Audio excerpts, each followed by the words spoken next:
Si vous regardez, les chiffres sont très minuscules par rapport à ce que c'était. C'est en train de s'éteindre.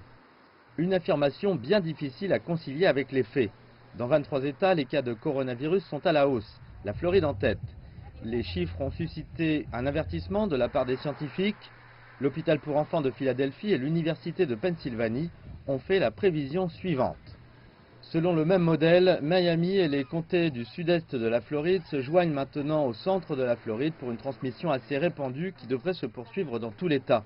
La Floride a été l'un des derniers États à fermer et le premier à rouvrir. Voici le centre de la Floride quand il a rouvert le 4 mai. Les plages étaient bondées, les gens dehors.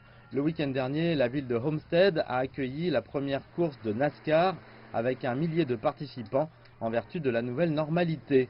Bien que beaucoup ici soient impatients de revenir à la normale, Miami-Dade reste un hotspot, incitant le maire du comté à envoyer un avertissement aux citoyens et aux entreprises locales.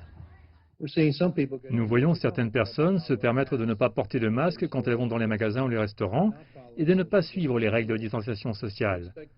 Nous nous attendons à ce que les entreprises surveillent ces situations et ne les laissent pas se produire. Rassurez-vous, si vous êtes propriétaire d'entreprise et décidez que ce n'est pas votre problème, nous allons en faire votre problème parce que la campagne d'éducation est maintenant terminée. Les entreprises qui ne respectent pas ces règles seront fermées par la police de Miami-Dade.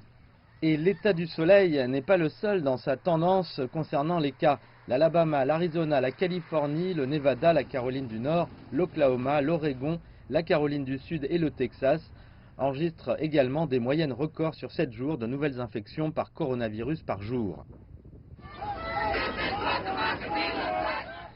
Certains dirigeants républicains attribuent ce pic à l'augmentation des tests et aux récentes manifestations contre la brutalité policière et le racisme, bien que les responsables de la santé disent que d'autres facteurs sont en jeu.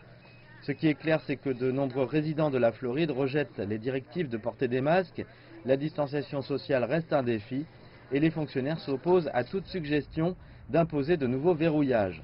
Ceci alors que les hôpitaux signalent des lits de soins intensifs en forte demande, avec plus de 75% déjà occupés à travers l'État.